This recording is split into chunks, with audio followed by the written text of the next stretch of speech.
सازों की कहानियां और इन कहानियों के किरदारों पर मबनी किस्से हम आए रोज सुनते आते हैं। हमने इन जालसाजों को अंजाम तक पहुंचते भी देखा और खुलेआम दंदनाते फिरते भी, लेकिन जुर्म के बाद में आज हम एक ऐसे जालसाज की कहानी के साथ हाजिर हुए हैं जिसके खिलाफ 30 से जायद FIR दर्ज कराई जा चुकी हैं।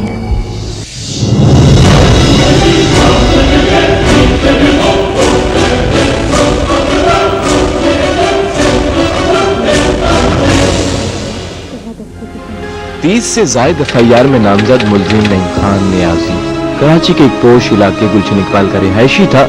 नईम गुज़श्ता एक मुद्दत से अपनी बीवी और 2 जवान बेटों के साथ इस इलाके में रिहाइश पजीर था। छोटे तो है नहीं इतने कि इनको बताऊं मैं।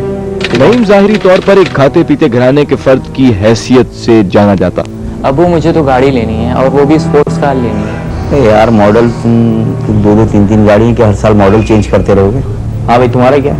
अबू मैंने अमेरिका जाना है। तो भाई क्यों जाना है भाई? अभी तो तुम जाके आए, तकरीबन 6 महीने भी नहीं हुए तुम्हें जाके। 50 से जायद साल की उम्र और माशरती रखरखाव किसी को शक का गुमान भी गुजरने नहीं देता। उस पर शख्सियत का रुख और भी निखर जाता जब वो खुद को कस्टम ऑफिसर की हैसियत से मुतारिफ कराता।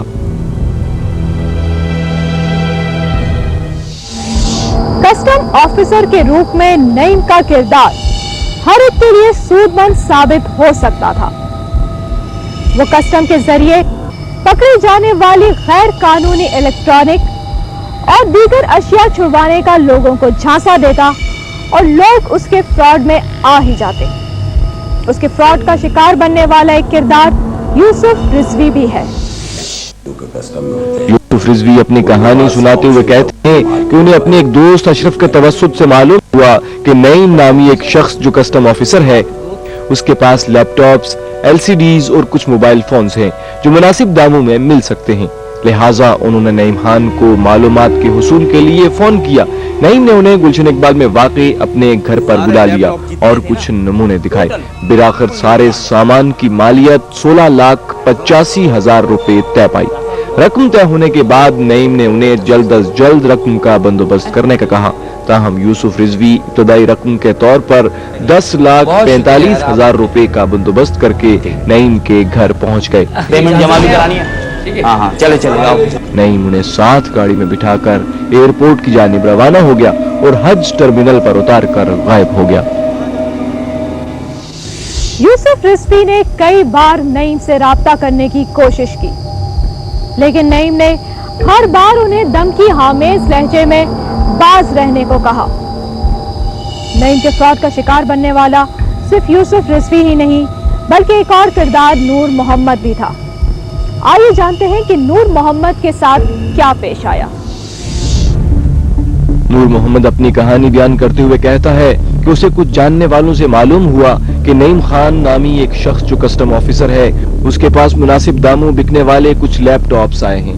ताहम नूर मोहम्मद ने मालूमात के हुसूल के लिए नईम को कॉल की और उसने हस्बे मामूल घर आने की दावत दे दी। हाँ हेलो यार, वो आप ऐसे करो 20 लाख तो भिजवा दें, याद से भिजवा दीजिएगा। जी सर। जी हाँ बात हो रही थी, मुझे दरअसल जाना था, आप ही का इंतजार कर रहा था। इस ब्रांड के हैं, कुछ सैंपल आए हैं। देखो नूर मोहम्मद नईम के घर जा पहुंचा। उसके बाद हस्बे मामूल रकम तय की गई।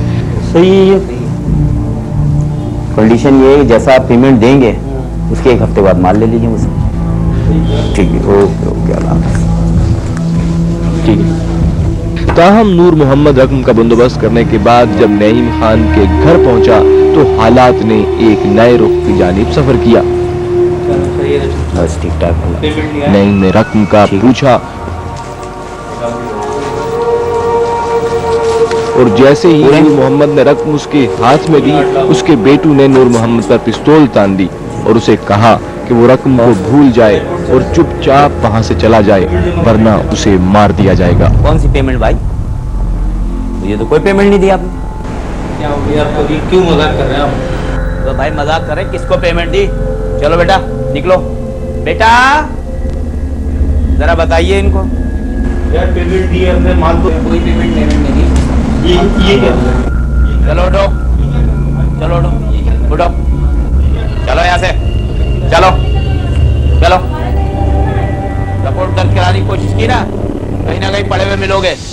धमकी आमेज जुमले और जान के खतरे के पेश नजर किसी में इतनी हिम्मत ना थी कि वो नईम के खिलाफ रिपोर्ट दर्ज कराता।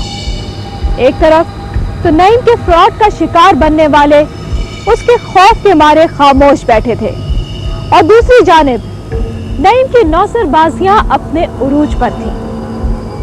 उसका अगला शिकार बनने वाला मोहम्मद सुहेल रऊफ नामी एक किरदार था जो आखिरकार उसके दाम में आ ही गया। ऑप्शन का वो संभाल पा हुआ है। यूसुफ रिजवी और नूर मोहम्मद की तरह सुहेल रऊफ भी एक ऐसा किरदार है जो साइडलाइन बिजनेस के तौर पर कुछ न कुछ करता ही रहता है। उसे अपने करीबी रुफ़क़ाए-कार के जरिए नईम खान नियाजी के बारे में पता चला कि वो इलेक्ट्रॉनिक की अशिया सस्ते दामों फरोख्त करते हैं, तो बाकी लोगों की तरह उसने भी नईम खान से राब्ता किया। हस्बे मामूल मुलाकात हुई, सैंपल्स दिखाए गए और कीमत तय पाई और कहा गया कि कीमत लेकर एयरपोर्ट पर कस्टम काउंटर पर जमा करवानी होगी, लेकिन सामान की डिलीवरी नईम घर से ही देगा। रकम लेने के बाद सुहेल रऊफ नईम खान के साथ एयरपोर्ट की जानिब चल पड़े, मगर रिजवी साहब की तरह सुहेल रऊफ भी कस्टम काउंटर तक तो नहीं पहुंच पाए। उन्हें बीच रास्ते उतार दिया गया। फिर न नईम आया न रकम, बल्कि जान लेने की धमकियां आती रहीं। नईम के खिलाफ शिकायत तो बहुत थी, लेकिन किसी में भी इतनी हिम्मत न थी कि उसके रूबरू जाता। वो इस कदर बासर शख्सियत का मालिक था कि कोई भी उस पे हाथ नहीं डाल सकता था। लेकिन जुर्म जितना भी ऊंचा क्यों ना हो जाए, एक ना एक दिन अपने अंजाम तक जरूर पहुंचता है। बिलाकर एक रोज के साथ तमाम हुआ। नईम खान नियाजी की नौसरबाजियां और जालसाजियां अपने अंजाम को पहुंची। उसके खिलाफ लोगों ने बाकायदा FIR दर्ज करवाना शुरू कर दी। 26 जुलाई 2010 के दिन नईम खान खालिद फारूक केस में समाअत के दौरान कोर्ट में मौजूद था कि उसे वहीं से गिरफ्तार कर लिया गया। ताहम उसका शिकार बनने वाले अफराद को जैसे जैसे उसके गिरफ्तार होने की खबर मिलती गई, FIRs और शिकायत दर्ज होती गई। यहाँ तक कि नईम के खिलाफ दर्ज होने वाली FIRs की तादाद 30 से भी ज़ायद तक जा पहुंची। इस केस के हवाले से हम बात करेंगे जालसाजियों का शिकार बनने वाले अफराद, पुलिस एहलकारों और दोनों अतराफ के वकला से, लेकिन पहले लेंगे एक ब्रेक।